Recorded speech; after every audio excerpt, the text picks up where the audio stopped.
Area 51۔ بس یہ نام ہی ذہن میں سازشوں، گہرے رازوں اور خلائی مخلوق کی کہانیاں لے آتا ہے۔ لیکن آج ہم ان سب کہانیوں سے پردہ اٹھا کر دیکھیں گے کہ اس پراسرار جگہ کے پیچھے کی اصل حقیقت کیا ہے۔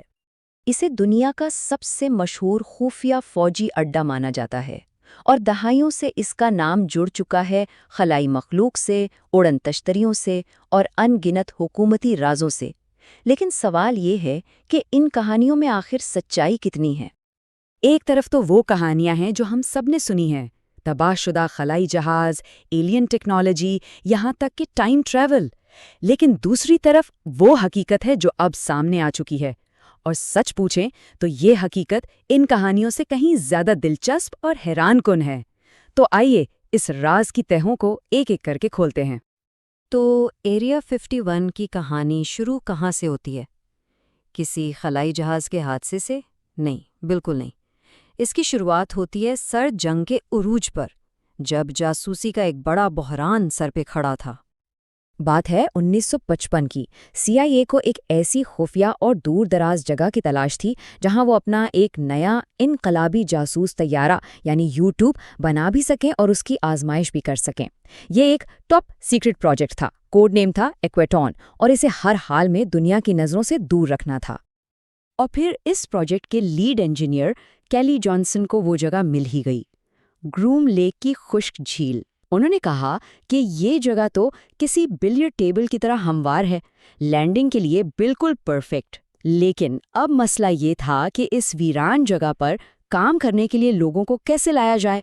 تو انہوں نے اسے ایک بڑا دلچسپ نام دیا، پیراڈائز رانچ، یعنی جنت کا فارم ہاؤس۔ اور بس پیراڈائز رانچ قائم ہو گیا۔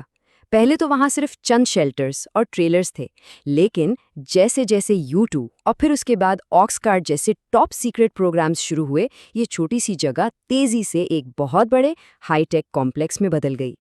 تو اب اڈے پر کام تو بہت تیزی سے اور بہت جدید طریقے سے آگے بڑھ رہا تھا، لیکن اس کے ساتھ ہی نیواڈا کے آسمانوں پر کچھ بہت عجیب واقعات ہونے لگے۔ ذرا سوچیں، کمرشل ایئر لائنز کے پائلٹس 20,000 فٹ کی بلندی پر اڑ رہے ہیں، اور اچانک ان کے بہت اوپر سے کوئی چمکدار آتشی چیز ناقابل یقین رفتار سے گزر جاتی ہے۔ 60 کی دہائی میں ایسی رپورٹیں ڈرامائی طور پر بڑھ گئیں۔ تو کیا یہ کوئی خلائی مخلوق تھی یا کچھ اور؟ ایئر فورس کا پروجیکٹ بلو بک، جو اسی طرح کی چیزوں کی تحقیقات کرتا تھا، ان رپورٹوں سے بھر گیا۔ لیکن جو اصل وجہ تھی وہ خلائی مخلوق کے خیال سے بھی کہیں زیادہ حساس اور بڑا راز تھی۔ اور وہ راز تھا لاکہیڈ A-12۔ یہ U-2 کا جانشین تھا، ایک ایسا طیارہ جو اپنے وقت سے کئی دہائیاں آگے تھا۔ یہ 90,000 فیٹ سے بھی زیادہ بلندی پر آواز سے 3 گنا تیز رفتار سے اڑ سکتا تھا۔ اس کی شکل، اس کی رفتار، سب کچھ ایسا تھا جو پہلے کبھی کسی نے دیکھا ہی نہیں تھا۔ اور جیسا کہ CIA کی اپنی تاریخ میں لکھا ہے، جب یہ طیارہ شام کے وقت اڑتا تو اس کا ٹائٹینیم سے بنا جسم سورج کی روشنی کو ایسے منعکس کرتا تھا کہ دیکھنے والے کو لگتا تھا کہ آسمان میں کوئی آگ کا گولا یا اڑن تشتری ہے۔ اور بس یہیں سے نادانستہ طور پر اڑن تشتریوں کی ہزاروں کہانیوں نے جنم لیا۔ لیکن کہانی یہیں ختم نہیں ہوتی۔ ایریا 51 کا مشن اب صرف اپنے خفیہ طیارے بنانے تک محدود نہیں رہ گیا تھا۔ اب ایک نیا اور بھی خفیہ کام شروع ہو چکا تھا، اور وہ تھا اپنے دشمنوں کے طیاروں کو سمجھنا۔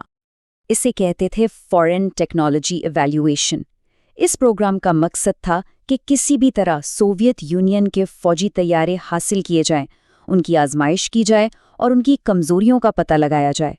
اور یوں ایریا 51 ایک خفیہ اسکواڈرن کا گھر بن گیا، جہاں سوویت مگ طیارے اڑائے جاتے تھے۔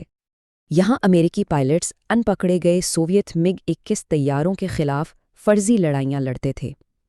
اس سے انہیں سوویت جیٹس کی طاقت اور کمزوریوں کا اندازہ ہوا، اور اسی تجربے کی بنیاد پر امریکی پائلٹس کے لیے نئی جنگی حکمت عملیاں بنائی گئیں، اور اسی سے بحریہ کے مشہور ٹاپ گن اسکول کی بنیاد بھی پڑی۔ اور پھر آیا اگلا مرحلہ۔ اب صرف تیز اور اونچا اڑنا کافی نہیں تھا، اب مقصد تھا مکمل طور پر غائب ہو جانا، یعنی ریڈار کی نظروں سے اوجھل۔ اور یہیں ایریا 51 میں اسٹیلتھ ٹیکنالوجی کی بنیاد رکھی گئی۔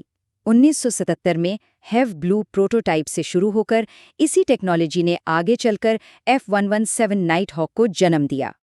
اچھا، اتنے بڑے بڑے کام ہو رہے تھے، لیکن اس پورے عرصے میں امریکی حکومت کا سرکاری موقف کیا تھا؟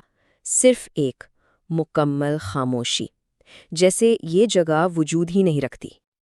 اور یہ خاموشی کئی دہائیوں تک جاری رہی۔ آخرکار سن 2013 میں فریڈم آف انفارمیشن ایکٹ کے تحت ایک درخواست دائر کی گئی اور تب جا کر CIA نے پہلی بار باضابطہ طور پر مانا کہ ہاں، ایریا 51 نامی ایک جگہ موجود ہے اور اس کا مقصد کیا تھا۔ تو دیکھیں، جب ایک انتہائی خفیہ سرکاری جگہ ہو جہاں سے غیر معمولی نظر آنے والے طیارے اڑ رہے ہوں اور حکومت کی پالیسی ہو کہ ہم نہ تصدیق کریں گے نہ تردید، تو کیا ہوتا ہے؟ ایک خلا پیدا ہوتا ہے، اور قومی سلامتی کے لیے ضروری اسی رازداری نے وہ خلا پیدا کیا جسے پھر لوگوں نے اپنی کہانیوں اور سازشی نظریات سے بھر دیا۔ تو پھر ایریا 51 کی اصل حقیقت کیا ہے؟ اگر وہاں کوئی خلائی مخلوق نہیں چھپائی گئی تھی تو پھر آخر اتنا بڑا راز تھا کیا؟ دیکھیں، بڑا راز کسی دوسری دنیا کی مخلوق کو چھپانا نہیں تھا، راز تھا ہماری اپنی دنیا کی ٹیکنالوجی کی حفاظت کرنا، ایک ایسی ٹیکنالوجی جو اپنے وقت سے کئی دہائیاں آگے تھی۔ تو ایریا 51 کی حقیقت دراصل انسانی ذہانت، سر جنگ کے دباؤ اور اس کمال کی انجینئرنگ کی کہانی ہے جس نے ناممکن کو ممکن کر دکھایا۔ اور آج بھی ایریا 51 میں کام جاری ہے، ٹیکنالوجی خفیہ طور پر آگے بڑھ رہی ہے، اور یہ بات ہمیں سوچنے پر مجبور کرتی ہے کہ آج اس صحرا میں کون سی نئی داستانیں جنم لے رہی ہیں، مستقبل کی کون سی اڑن تشتریاں ہیں جو شاید اسی وقت وہاں پرواز بھر رہی ہوں۔